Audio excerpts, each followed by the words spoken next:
Okay students, now see question number 5 of exercise 6.9. 2x minus 3y is equal to 6. 2x minus 3y is equal to 6 and 3x plus 5y is equal to 0.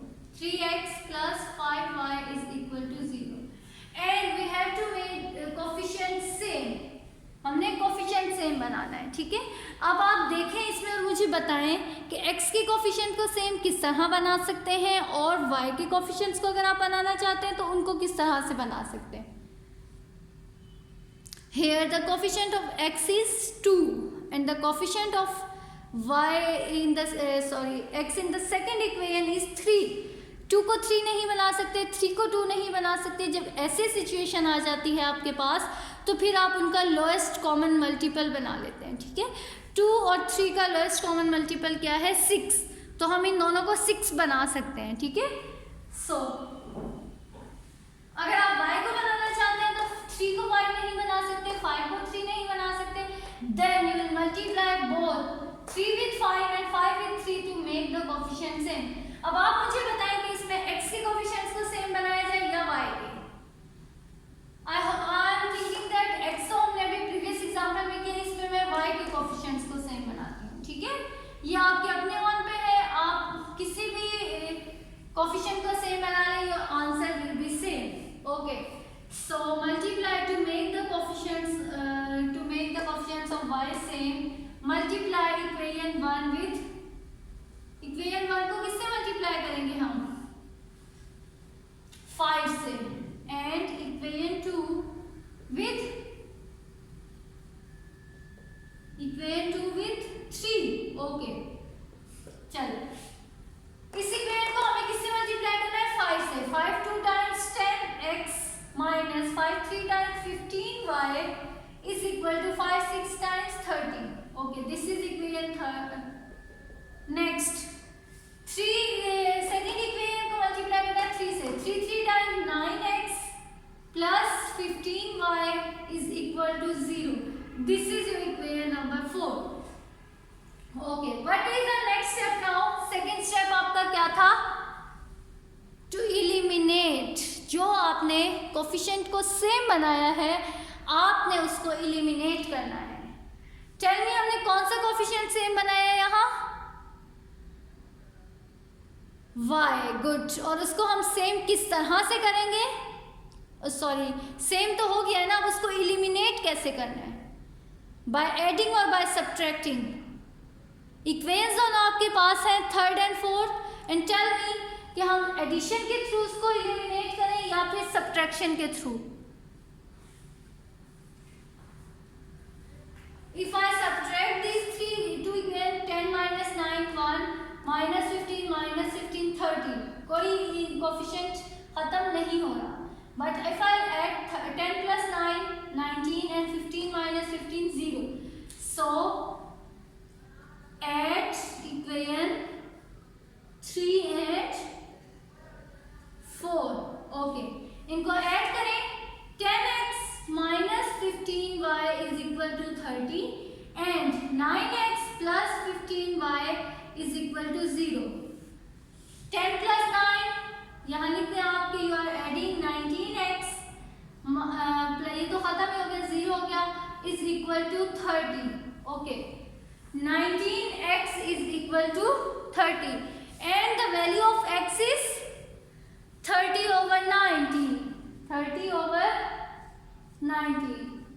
इसको आप simplify कर सकते हैं तो करें, otherwise leave it, ठीक है। This is your value of x. Now you have to find the value of y by putting the value of x in any equation. जी मुझे बताएं कौन से इक्वेशन में पुट करें हम? First of all tell me, 30 और 19 simplify हो सकते हैं? नो। देन टेल मी कि हम इसको कौन सी इक्वेशन में पुट करें?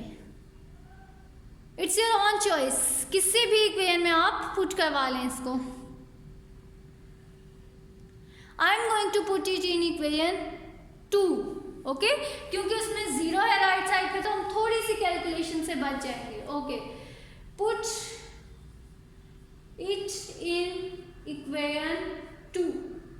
Okay, what is equal to 3x plus 5y is equal to 0।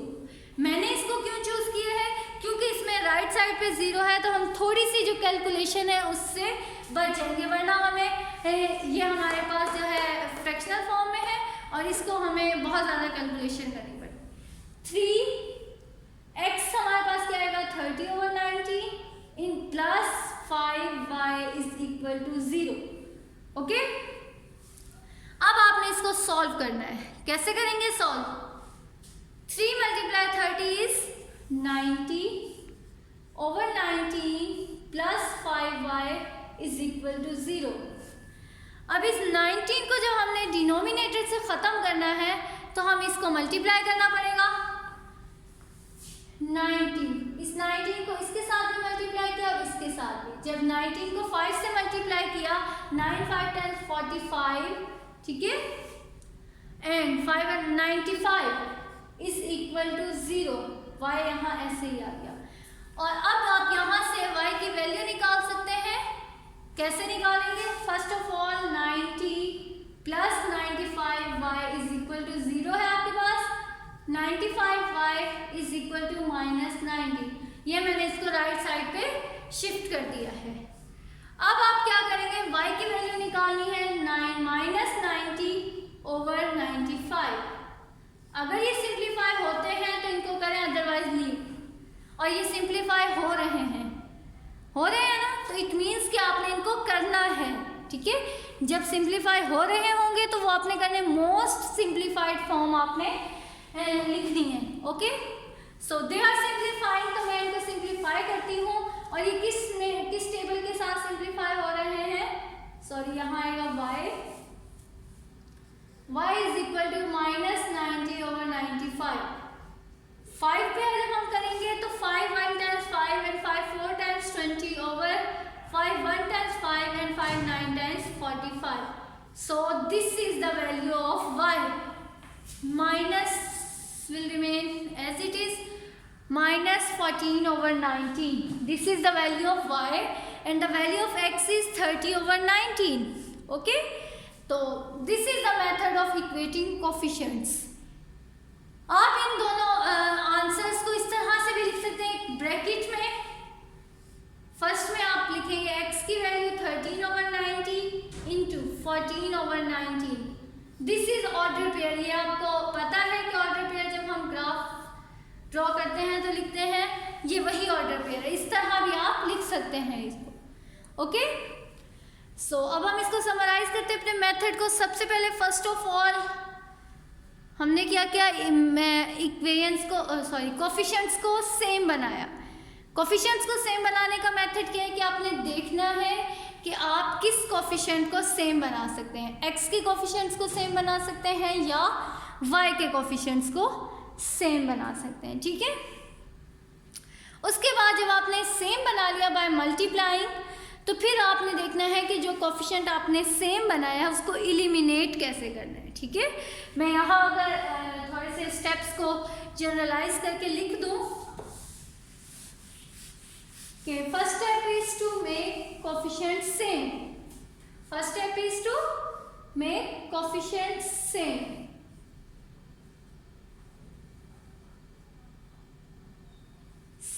Second step क्या है फिर आपका, उन कोफिशिएंट्स को एलिमिनेट करना है। Eliminate same coefficients. जब एक कोफिशिएंट आपके पास एलिमिनेट हो जाएगा तो आपने वहां से दूसरे find the value of other variable. एक तो आपके पास वेरिएबल एलिमिनेट हो गया क्योंकि उसके कोफिशिएंट खत्म हो गए, तो दूसरा जो वेरिएबल है आपने उसकी वैल्यू फाइंड आउट कर लेंगे। और लास्ट स्टेप क्या होगा, put this value in any equation two find the value of first variable, ठीक है। These are the steps of method of equating the coefficients. Okay, सबसे पहले आपने कोफिशिएंट्स को सेम बनाया, देन आपने एलिमिनेट किया, देन आपने वैल्यू फाइंड आउट की और इस वैल्यू को दूसरे इक्वेशन में पुट कर दी, ठीक है। Thank you students. Now do exercise 6.9 question number 1 any two parts in your copies to make your concept clear, and this exercise is included in your papers, okay. So do exercise 6.9 question number 1 2 3 4. There are 6 parts and I have done 2 parts in the board, and rest of the 4 parts you will do it in your copies, okay students. Thank you.